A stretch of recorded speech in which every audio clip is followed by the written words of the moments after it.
फिर एक बार जय मसीह सभी भाई बहनों को, मेरे सभी जनों को, और नमस्कार, प्रणाम। और मैं फिर एक बार आपके सामने हूँ मेरे गवाही को लेके।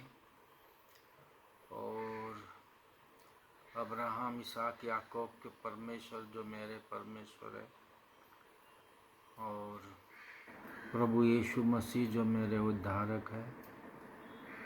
तो सुबह मैं प्रार्थना कर रहा था कि प्रभु जी, मुझे गवाही के बारे में वीडियो बनाना है।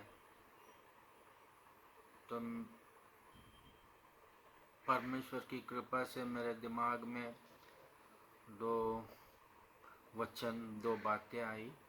एक है लूका 6:38 और 38 लूका का 6 अध्याय में कहा है, दे दो और भर भर के दे दो।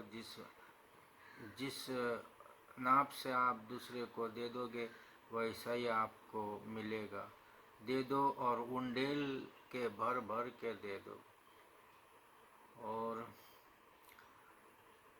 एक वचन है कि एक इंसान, एक राजा को बहुत कुछ देना था, कर्जा। तो उसके पास देने के लिए कुछ भी नहीं था। तो उसने कहा, राजा को गिड़गिड़ाया और कहा, ये मत्तया में लिखा हुआ है, गिड़गिड़ा के कहा कि मेरे पास कुछ भी नहीं है देने के लिए। तो उसने जो है, राजा ने उसको माफ़ किया, बहुत सारा कर्जा था, माफ़ किया। और वो आनंद से वापस जाने लगा। जब बाहर पहुंचा तो एक इंसान मिला जिसने इस इंसान को थोड़ा सा उधार देना बाकी था, कर्जा लिया था इस आदमी से जिसको राजा ने माफ़ किया। उससे बाहर पहुंचते ही एक आदमी मिला। उस आदमी ने इस आदमी से छोटा सा कर्जा लिया था जो कि वो नहीं दे पाया। तो ये इंसान जिसको राजा ने बहुत सारा कर्जा माफ़ किया था, वो उसके छाती पे बैठ के कर्जा वसूली के लिए झगड़ा लड़ाई करने लगा। तो बवाल मच गया। तो सैनिक के द्वारा राजा के कान तक ये समाचार चला गया। राजा ने पूछा, कौन बवाल, क्या चल रहा है? तो सैनिकों ने हकीकत बताई, जिसको आपने बहुत सारा कर्जा माफ़ कर दिया, उसको थोड़ा सा कर्जा किसी ने देना, मतलब वसूली करना था। वो वसूल करने के लिए वो उसके छाती पे बैठ के जो है एक ज़बरदस्ती कर रहा है। तो राजा ने तुरंत उस इंसान को वापस बुलावा भेज दिया कि जिसको बहुत सारा कर्जा माफ़ किया था, और उसको जो है कैद में डाल दिया। क्योंकि इतना सारा कर्जा इसका माफ़ किया, तो उसने छोटा सा कर्जा सामने वाले को माफ़ करना था। आप उसको पढ़िएगा, मैं डिस्क्रिप्शन में वचन कोटेशन लिख दूंगा, आप उसको पढ़िएगा। तो ये बहुत, और भी बहुत सारे वचन हैं, लेकिन ये दो वचन प्रखरता से आए थे। तो दोनों वचन के अनुसार मेरे जीवन में बहुत सारे गवाहियाँ हैं, उसमें से कुछ बताऊंगा। बाइबल पढ़ने, एक प्रकाशित वाक्य 1:3 में लिखा है, ये वचन पढ़ने वाले, पढ़ के सुनाने वाले और इसके अनुसार चलने वाले को आशीर्वाद है। और प्रकाशित वाक्य 12:11 में लिखा है, वो मेमने के लहू से और अपने गवाही के वचन से शैतान के ऊपर विजयी हो गए। तो मेमने का लहू तो है, मैंने बहुत बार मेरे वीडियो में कहा, लेकिन हमारी गवाही कहाँ है? गवाही तब मिलती है जब हम वचन के अनुसार चलते हैं। विश्व में बाइबल में कहा मेरा धर्मी विश्वास से चलेगा। बाइबल में कहा विश्वास कैसे आएगा अगर कोई नहीं सुनाएगा तो जो विश्वास कानों से सुना जाता है और अंतःकरण में विश्वास रखा जाता है और वैसे चला जाता है तो उसको जो है उद्धार भी है और फल प्रतिफल भी है स्वर्ग का। तो ऐसे बहुत सारे वचन हैं। तो गवाही ये है कि फिर ये वचन जब मैं पढ़ा तो मैं तब से लेके आज तक गवाही इसलिए बता रहा हूँ क्योंकि वचन ये भी कहता है कि इस हाथ में दिया तो उस हाथ को पता नहीं होना चाहिए और अब खुशी खुशी देना चाहिए। लेकिन गवाही बता रहा हूँ कि ऐसा पालन करने से क्या होता है। खुशी खुशी देना चाहिए, 1 कुरिन्थियर 9 में लिखा हुआ है। और इस हाथ ने दिया तो उस हाथ को पता नहीं चलना सुसमाचार में प्रभु यीशु मसीह जी ने कहा है। तो मेरा लाइफ में ऐसा मैं बहुत जनों को बहुत चीज़ें दिया हूँ वचन के अनुसार और उसके क्या बोलते हैं उसके बारे में मुझे बहुत सारा प्रतिफल भी मिला है। जैसे कि मैंने एक बार किसी को मेरा साइकिल 2 साइकिल था तो एक साइकिल किसी ज़रूरतमंद को दे दिया।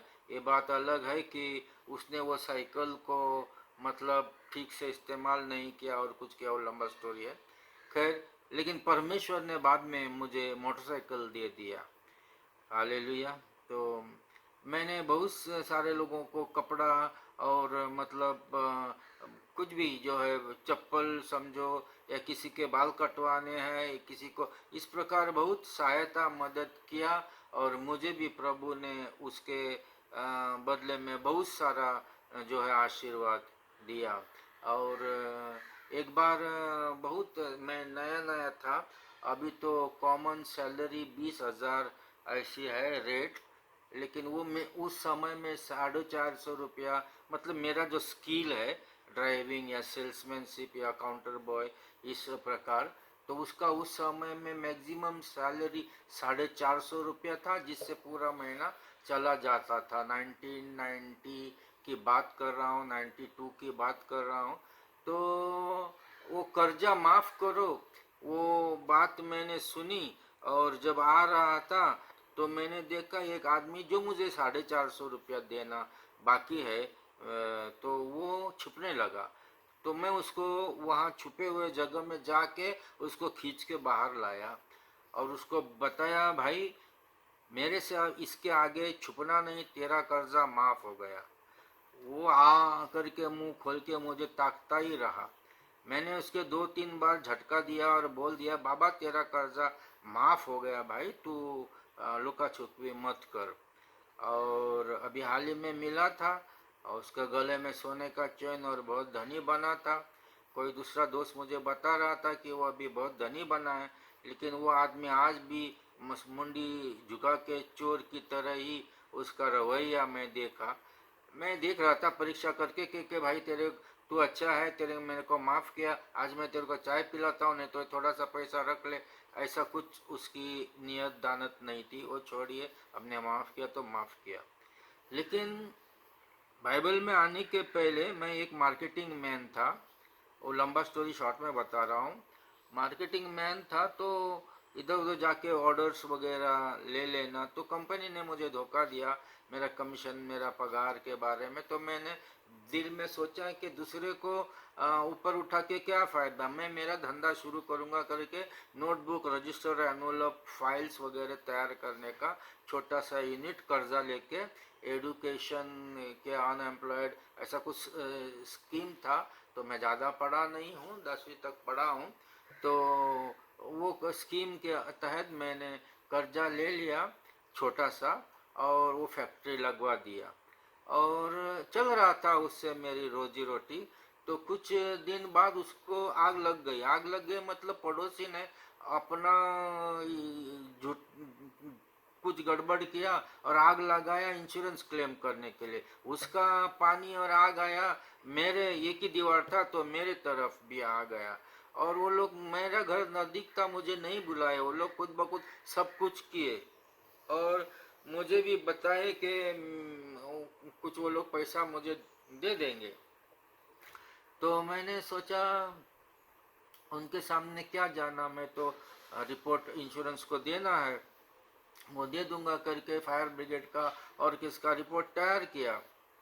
लेकिन ये लोग बड़े लोग थे तो उन्होंने मेरा रिपोर्ट कुछ ठीक से नहीं दिया, 1205 रुपया का, जबकि करीब करीब 1.5 लाख का मेरा नुकसान हो गया, क्षमा करें, उस समय में।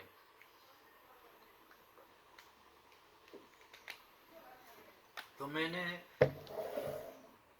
आगे चल के अभी मुझे पता चलता है, मेरे बैंकर्स को अगर मैं बता देता तो बैंकर्स केस फाइट करके पैसा वसूल कर लेती, वो मुझे अभी पता चला।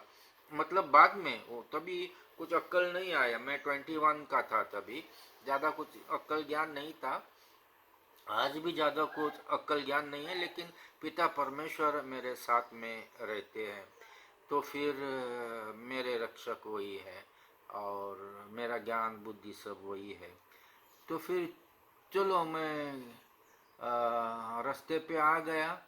तो कुछ चीज़ें जो है मैं इधर उधर बेचता था, क्योंकि घर का कुछ आना। तो ये आदमी मेरे को पैसा देने का था 450 रुपया, वो उसको मैं माफ़ कर दिया। तो कुछ दिनों के बाद मेरा केस चलता रहा बैंकरों से, और एक दिन ऐसा हुआ कि मेरा टूटा फूटा आधा कच्चा घर, जो अभी परमेश्वर ने अच्छा बंगला बनाया है, और मेरे बच्चों को आशीष दे के, दरवाज़ा खोल के बच्चों को जो है उन्नति दे के, बच्चों के थ्रू अच्छा सा मकान बनाया गया है, और बच्चे भी सारे अच्छे तरह से जो है काम धंधे को है, और सब अच्छा चल रहा है।